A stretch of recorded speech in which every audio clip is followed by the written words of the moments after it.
Hello everyone, welcome you all in the another revision video. आज हम income tax के chapter 14 agricultural income का revision करने वाले हैं। बहुत ही छोटा सा चैप्टर है, लेकिन पास्ट 2-3 अटेम्प्ट से अगर मैं ट्रेंड देखूं तो इसमें बेटा आपका एमसीक्यू के अंदर क्वेश्चन पूछा जा रहा है। इवन एक अटेम्प्ट तो ऐसा था जहां पे 4 नंबर 6 नंबर के एमसीक्यू केवल एग्रीकल्चरल इनकम के चैप्टर से पूछे गए थे।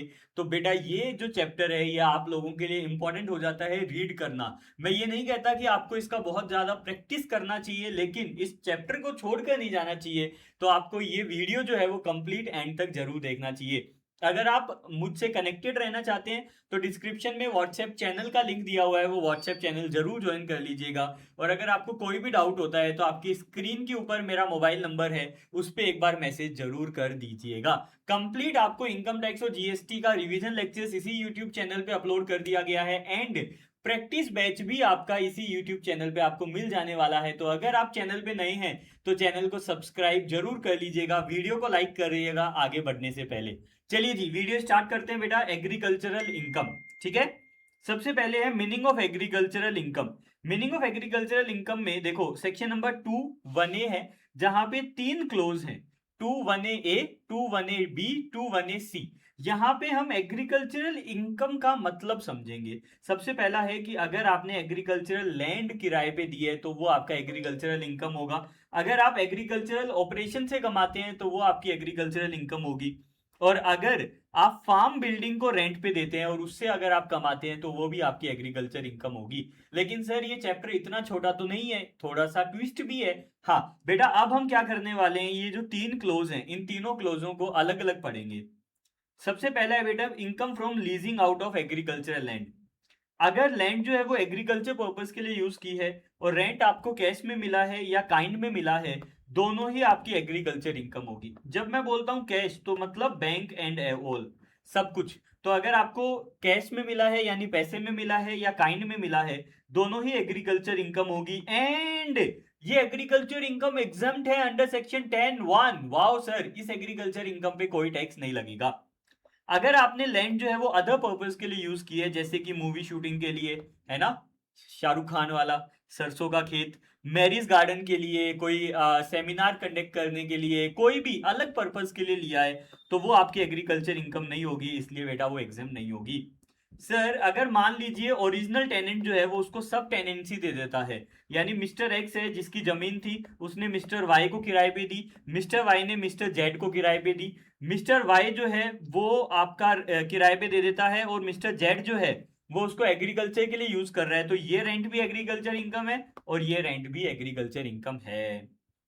अगर आपको लेट पेमेंट ऑफ रेंट के ऊपर इंटरेस्ट मिला तो क्या वो भी एग्रीकल्चर इनकम है? आंसर इज नो, वो एग्रीकल्चर इनकम नहीं है। मान लीजिए 10,000 रुपए का रेंट था, 1,000 रुपए का इंटरेस्ट था, तो 10,000 एग्रीकल्चर इनकम है, 1,000 आपकी एग्रीकल्चर इनकम नहीं है। अगर agriculture land outside India situated है तो क्या वो भी एग्रीकल्चर इनकम है? आंसर इज नो, वो आपकी एग्जाम नहीं है। एग्रीकल्चर इनकम तो होगी बट एग्जाम नहीं है बेटा, ठीक है। तो वो एग्जाम्ड नहीं है, नॉट एग्जाम, ठीक है। चलिए, इसके बाद आता है बेटा point number 2, 2(1)(a)(b), clause number B. Clause number B बोलता है एग्रीकल्चर ऑपरेशन। अगर एग्रीकल्चर ऑपरेशन से इनकम है तो वो भी आपकी एग्रीकल्चर इनकम है। लेकिन what do you mean by agriculture? Agriculture जो है वो एक्ट में डिफाइंड ही नहीं है। एग्रीकल्चर एक केस लो है सुप्रीम कोर्ट का जिसका नाम है राजा विनोय कुमार साहस Roy versus CIT appeal, CIT.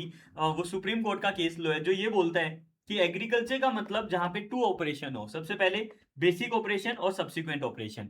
Basic operation का मतलब ploughing of land, sowing of seeds, planting and similar kind of operation, यानी कि जमीन में बीज बोना, वो होता है बेसिक ऑपरेशन। सब्सिक्वेंट ऑपरेशन मतलब उसको पालना पोसना। बेसिक ऑपरेशन का मतलब कि भैया बच्चे को पैदा करना, और सब्सिक्वेंट ऑपरेशन उसको पालकर बड़ा करना। ये है बेटा बेसिक ऑपरेशन और subsequent operation. Weeding, digging the soil around the growth, watering the plant, using pesticides, insecticides, pruning, cutting, harvesting. अगर ये दोनों ऑपरेशन है तो एग्रीकल्चर है, वरना नहीं है। इसका मतलब बेटा इतना पढ़ने के बाद हमें ये समझ आया कि पशुपालन, मछली पालन, मछली पकड़ना, पशुपालन करना, ये सब एग्रीकल्चर नहीं है, क्योंकि न तो यहाँ पे बेसिक ऑपरेशन होता है, न ही यहाँ पे सब्सिक्वेंट ऑपरेशन होता है। लेकिन एक चीज याद रखना बेटा कि सैपलिंग और सीडलिंग फ्रॉम नर्सरी, ये आपका बेसिक ऑपरेशन नहीं भी होगा तो भी एग्रीकल्चर इनकम है, ये आपके एक्सप्लेनेशन में दिया हुआ है। यानी कि बेटा नर्सरी के अंदर जो भी आप इनकम कमाओगे वो आपकी एग्रीकल्चर इनकम है, even if there is no basic operation. ठीक है बेटा, अब ये पढ़ लो, animal husbandry, fishery, poultry farming, dairy farming is not considered as agriculture income. If there are basic operation and subsequent operation, it will be considered as agriculture income even if whatever is produced is not a food grain. अगर आप agriculture operation करते हो यानी basic और subsequent, तो उस case में चाहे आउटकम आपका कॉटन हो, चाहे मसाला हो, चाहे खाने की चीज हो, चाहे पहनने की चीज हो, चाहे कुछ भी क्यों ना हो, एग्रीकल्चर इनकम मानी जाएगी। जैसे कि betel, coffee, tea, spices, cotton, flax, jute, indigo, sal, sesame, सागवान, ये आपने उगाए, यहाँ पे बेसिक ऑपरेशन सब्सिक्वेंट ऑपरेशन है, तो ये आपकी एग्रीकल्चर इनकम मानी जाएगी। Income from processing like threshing, winnowing, cleaning, drawing, crushing which are employed to render produce fit to the primary market is also agriculture। ऐसी कोई भी ऑपरेशन करना, मशीन किराए पे देना है ना, कोई थ्रेसर की मशीन किराए पे दे दिया, कोई विनोविंग कर दी, कुछ भी ऐसा किया जिससे आपका एग्रीकल्चर प्रोड्यूस प्राइमरी मार्केट में जाने के लिए रेडी होता है। प्राइमरी मार्केट मतलब मंडी, मंडी में जाने के लिए जो आपका गुड्स रेडी होता है, वहां तक की जो भी प्रोसेस है, वो प्रोसेस भी एग्रीकल्चर इनकम है, वो प्रोसेस भी एग्रीकल्चर इनकम है। सर एग्जाम में क्वेश्चन आएगा कि आपके पास एक थ्रेसर है, आपने वो थ्रेसर रेंट पे दे दिया ताकि वो जो कटाई कर सके फसल की, तो क्या वो एग्रीकल्चर इनकम है? आंसर इज यस, उसका रेंट भी एग्रीकल्चर इनकम है। ये बहुत इंपॉर्टेंट पॉइंट है बेटा, जो बच्चे मिस कर देते हैं। I request you to read this note very carefully and remember this for exam. चलो, इनकम फ्रॉम एग्रीकल्चर ऑपरेशन, अगर प्रोप्राइटर है तो बेटा एग्जेम्प्ट होगा, अगर कंपनी एग्रीकल्चर कर रही है और कंपनी प्रॉफिट कमा रही है तो एग्जेम्प्ट होगा, लेकिन जो कंपनी डिविडेंड देगी शेयर होल्डर को वो आपकी एग्जाम नहीं होगी। ये बहुत इंपॉर्टेंट है बेटा, क्या कि कंपनी जो डिविडेंड देगी शेयर होल्डर को वो एग्रीकल्चर इनकम नहीं है, वो एग्जाम नहीं है। अगर पार्टनरशिप फर्म एग्रीकल्चर कर रही है, प्रॉफिट है, तो वो तो वैसे ही एग्जाम्प्ट है, प्रॉफिट तो वैसे ही एग्जाम्प्ट है पार्टनरशिप फर्म का, पार्टनरशिप फर्म के हाथ में प्रॉफिट एग्जाम्प्ट है क्योंकि वो एग्रीकल्चर इनकम है। पार्टनर को जो प्रॉफिट देंगे वो भी एग्जाम्प्ट है, वो 10(2)A में अलग से एग्जाम्प्ट है बेटा, पीजीबीपी चैप्टर में हमने पढ़ा था ना। अब बेटा सैलरी और इंटरेस्ट, जो पार्टनर को सैलरी और इंटरेस्ट दे रहे हो वो भी एग्रीकल्चर इनकम माना है और वो भी एग्जाम्प्ट है। ये डिसाइड हुआ था बेटा RM. Chidambaram Pillai versus CIT के केस लो में। सुप्रीम कोर्ट ने डिसाइड किया कि जो पार्टनर को सैलरी और इंटरेस्ट मिलेगी ऐसी फर्म से जो एग्रीकल्चर कर रही है वो एग्जाम्प्ट है। तो बेटा इस पूरे केस में अगर आप ध्यान से देखो तो ये सब कुछ एग्जाम्प्ट है, केवल एक चीज टैक्सेबल है, और ये आपको एग्जाम में याद रखनी है। क्या? अगर कंपनी है जो कि एग्रीकल्चर में है लेकिन अगर वो अपने शेयर होल्डर को डिविडेंड देगी तो वो एग्रीकल्चर नहीं है। इसके बाद बेटा पॉइंट नंबर सी, मैंने बोला था ना 3 क्लोज है, पॉइंट नंबर सी आ गया बेटा फार्म बिल्डिंग। अगर आपकी फार्म बिल्डिंग से रेंटल इनकम है तो सबसे पहले ये समझो फार्म बिल्डिंग होती क्या है। फार्म बिल्डिंग एक एग्रीकल्चर फील्ड के पास में जो बिल्डिंग होती है उसको फार्म बिल्डिंग होती है, जो कि storage of agriculture produce, storage of agriculture implements यानी कि मशीनरी, और storage of dwelling for farmer, इनके लिए यूज की जाती है बेटा। अगर ये जो फार्म बिल्डिंग है ये रूरल एरिया में है, गांव के क्षेत्र में है, तो इसका रेंटल इनकम एग्जेम्प्ट होगा। लेकिन अगर ये फार्म बिल्डिंग शहर में है, शहर के खेत में है, तो बेटा ये एग्जेम्प्ट नहीं होगा। सर शहर का मतलब क्या होता है? जहां पे 10,000 या 10,000 से ज्यादा पॉपुलेशन होती है, प्लस आसपास की लैंड भी अर्बन मानी जाएगी। अगर 10,000 से 1 लाख की पॉपुलेशन है तो उसके आसपास के 2 किलोमीटर का एरिया, 1 लाख से 10 लाख की पॉपुलेशन है तो 6 किलोमीटर का एरिया, और 10 लाख से ऊपर पॉपुलेशन है तो 8 किलोमीटर का एरिया अर्बन माना जाता है। ये छोटा सा एग्जांपल है, आप स्क्रीन को पॉज करके एक बार एग्जांपल को जरूर रीड करना।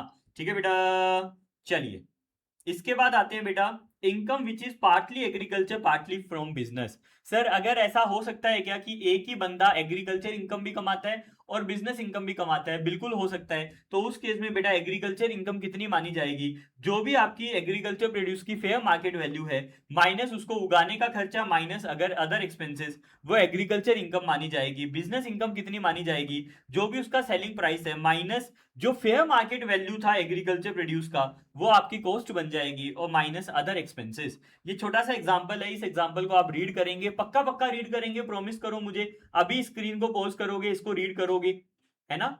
झूठा प्रॉमिस नहीं, सच्चा प्रॉमिस करेंगे। स्क्रीन को पॉज करके इसको रीड करेंगे और रीड करके देखेंगे कि आपको समझ आ गया कि नहीं आया। ठीक है बेटा, चलो सभी बच्चे इसको रीड करेंगे। अब आते हैं बेटा स्पेशल केसेस। स्पेशल केसेस मतलब वो केसेस जहां पे ऊपर वाला फॉर्मूला फेल हो गया। तो सर यहाँ पे गवर्नमेंट ने फॉर्मूला दिया, हम टोटल यहाँ पे 3 रूल पढ़ने वाले हैं, रूल 7A, रूल 7B और रूल 8।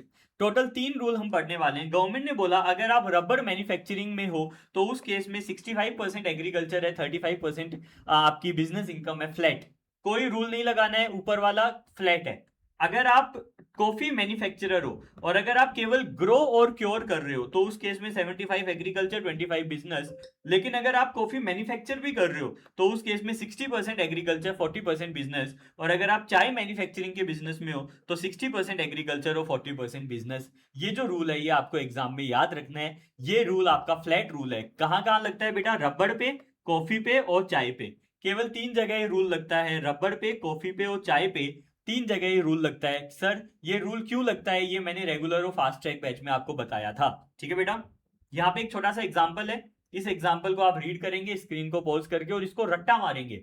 बिल्कुल रट्टा मारना है बेटा, तीनों रूल।